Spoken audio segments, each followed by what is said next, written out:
Article paru dans les Cahiers du handicap, avril 2025. L'Imaginoire donne de la voix au handicap visuel. L'Imaginoire est une émission radio animée et réalisée par et pour des personnes présentant une déficience visuelle. Diffusée sur 21 radios locales, elle offre une plateforme pour ces voix souvent marginalisées. Décryptage. 8 ans déjà que l'Imaginoire a été créé pour donner la parole aux personnes avec déficience visuelle ainsi qu'à leurs proches et aidants. La 7e saison ne déroge pas à la règle et tend le micro à tous ceux qui ont envie de partager leurs expériences et leurs réflexions autour de la déficience visuelle. Une belle initiative pour donner de la visibilité à une réalité souvent peu abordée. Au départ, nous avons essayé de faire en sorte que l'émission soit diffusée sur le plus de radios possible, explique Sébastien Roblin, accompagnateur et producteur de l'émission. Dans un premier temps, le format proposé de 25 minutes mensuelles a plu à toutes ces radios locales. Et puis, nous avons réussi à pénétrer le réseau RCF, un média chrétien de réflexion qui dispose d'un réseau de 64 radios locales en France et en Belgique. Dès 2017, l'association Résonance, un média participatif de proximité qui favorise la cohésion sociale et le dialogue local, a choisi d'accompagner les personnes désireuses de s'emparer des outils audiovisuels en passant derrière la caméra, en prenant le micro, afin de réaliser leurs propres reportages, interviews ou coups de gueule. Avec mon collègue Sylvain Lion de Résonance, nous avons accompagné l'association Roman International basée à Romans-sur-Isère, dans la Drôme, lors de leur 25e anniversaire, se rappelle Sébastien Roblin. Nous avons enregistré tout un tas de témoignages, dont celui de Martin Besson, un jeune homme complètement aveugle qui partait en Italie dans une radio locale. Il avait une voix très radiophonique et du coup on s'est dit mais il faut qu'on fasse une émission de radio avec des déficients visuels tout en impliquant des personnes en situation de handicap, leurs familles, les aidants et les structures qui évoluent dans le champ du handicap.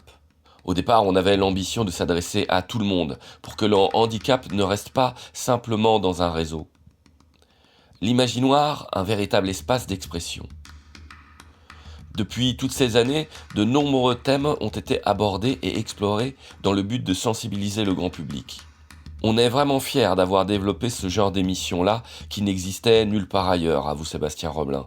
Finalement, le projet de l'Imaginoire a pu voir le jour au fil de nos rencontres, que ce soit auprès des personnes militantes ou d'autres, animées par le désir de s'engager pour parler de leur quotidien, de leurs difficultés, dans le monde du travail, à l'école, des questions d'accessibilité, mais aussi d'isolement, de la vie affective et sexuelle, la parentalité, sans oublier de divulguer leurs bons plans.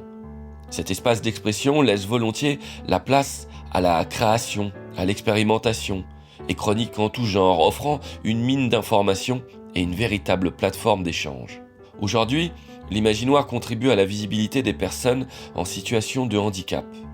Nos émissions de radio sont organisées bien en amont, précise Sébastien Roblin.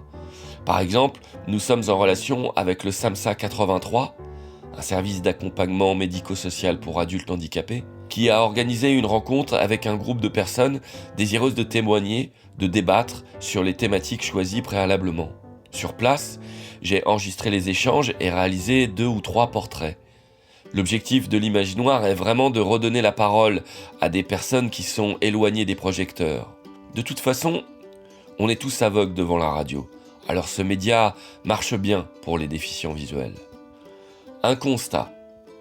Au cours des années, les thématiques de l'emploi et de l'inclusion reviennent systématiquement. Pourquoi ne pas organiser un plateau radio avec des entrepreneurs qui expliqueraient leurs difficultés, malgré la loi, et des déficients visuels leur réalité du quotidien, estime Sébastien Roblin.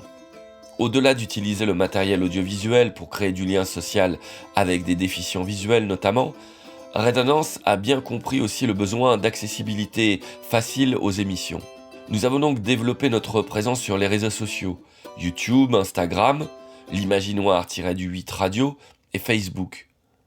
Nous avons aussi ouvert un hébergeur de podcasts sur Podcastix pour pouvoir écouter nos émissions via Deezer, Spotify, etc. Ne serait-ce que sur Facebook, nous avons été écoutés en 2024 plus de 12 000 fois. Enfin, nous avons créé des portraits inspirants dans l'émission, suite à une demande des familles pour aider leurs jeunes à se projeter un jour dans la vie active. Ainsi, des déficients visuels expliquent leur parcours en valorisant leur réussite, mais sans cacher ce qui a été compliqué. C'est le format d'émission qui fonctionne le plus pour sensibiliser le grand public et engendre le plus de partage et d'écoute, conclut Sébastien Roblin. Pour terminer, les chiffres sur la cécité. En France, près de 2 millions de personnes sont atteintes d'un trouble de la vision. Une personne aveugle ou malvoyante naît toutes les 15 heures. 207 000 aveugles, pas de perception de la lumière, et malvoyants profond, vision résiduelle limitée à la distinction des silhouettes. 932 000 malvoyants moyens, incapacité visuelle sévère, en vision de loin, ils ne peuvent distinguer un visage à 4 mètres, en vision de près, la lecture est impossible. Sont considérées comme personnes aveugles celles dont l'acuité visuelle du meilleur œil après correction est inférieure à 1/20 de la normale ou dont le champ visuel est réduit à 10 degrés sur chaque œil. Parmi les principales causes de déficience visuelle chez les seniors, on retrouve les troubles de la vision non corrigés, la cataracte, le glaucome ou encore le DMLA. La dégénérescence maculaire liée à l'âge est la première cause de cécité chez les personnes âgées dans les pays occidentaux, dont les premiers symptômes se manifestent généralement après 50 ans.